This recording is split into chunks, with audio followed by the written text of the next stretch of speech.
چھید والا مٹکا۔ ایک بوڑھی عورت چین میں رہا کرتی تھی۔ اس کے پاس 2 مٹکے تھے۔ دونوں مٹکے بانس کے ڈنڈے کے ایک کنارے پر لٹکے ہوئے تھے۔ وہ بوڑھی عورت بانس کو اپنی گردن کے پیچھے سے گزار کر کندھوں کے سہارے ڈنڈا پکڑا کرتی تھی۔ ایک مٹکے میں ہلکا سا چھید تھا، جبکہ دوسرا مٹکا بالکل ٹھیک تھا۔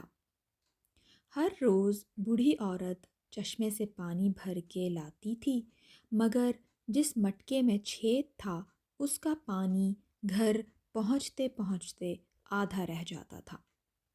2 سال تک یہ سلسلہ جاری رہا۔ صحیح سلامت مٹکے کو اپنے اوپر ناز و غرور ہونے لگا کہ وہ پورا پانی لاتا ہے، جبکہ چھید والا مٹکا بیچارہ شرمندہ رہنے لگا کیونکہ اس کا پانی آدھا رہ جاتا تھا۔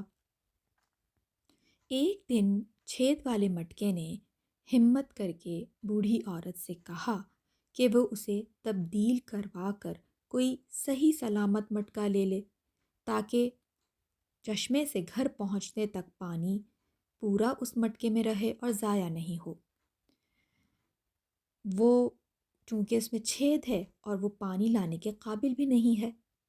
بڑھیا نے یہ سنا تو مسکرانے لگی اور کہنے لگی، کیا تم نے غور نہیں کیا کہ تمہاری طرف والے راستے میں کتنے خوبصورت پھول اگے ہیں؟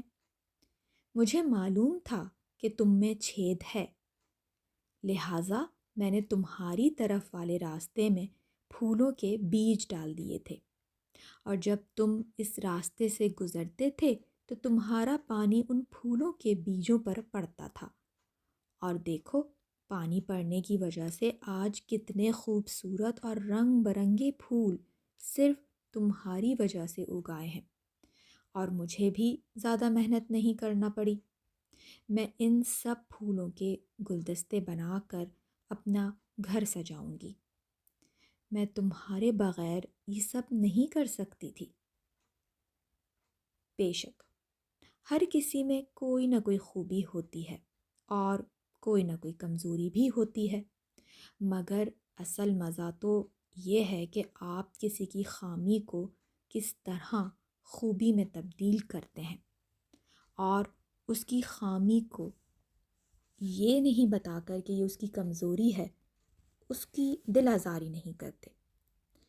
دیکھیں کہ کبھی نہ کبھی جس میں خامی ہوتی ہے اس کو احساس ہو ہی جاتا ہے کہ مجھ میں یہ خامی ہے، اور یہی سب سے اصل بات ہے کہ انسان اپنی خامی اور خوبی دونوں کو پہچانے، خامی کو پہچانے، مانے اور اس کو صحیح کرنے کی کوشش کرے، اور خوبی کو برقرار رکھے، اس سے دوسروں کو فائدہ پہنچائے، نہ کہ اس پر ناز اور غرور کرے کہ وہ اس کے لیے آگے جا چل کر مسئلہ بنے۔ اللہ تعالیٰ ہمیں بھی ہماری خامیوں کو صحیح کرنے کی، اصلاح کرنے کی توفیق عطا عنایت فرمائے، اور ہماری خوبیوں سے دوسروں کو فائدہ پہنچانے والا بنائے، نہ کہ ہمیں ان پر غرور تکبر کرنے والا بنائے۔ ہمیں سیدھے اور سچے راستے پر چلائے، ان لوگوں کے راستے پر جن پر اللہ تعالیٰ نے اپنا انعام رکھا ہے، اور صالح راستے پر چلائے۔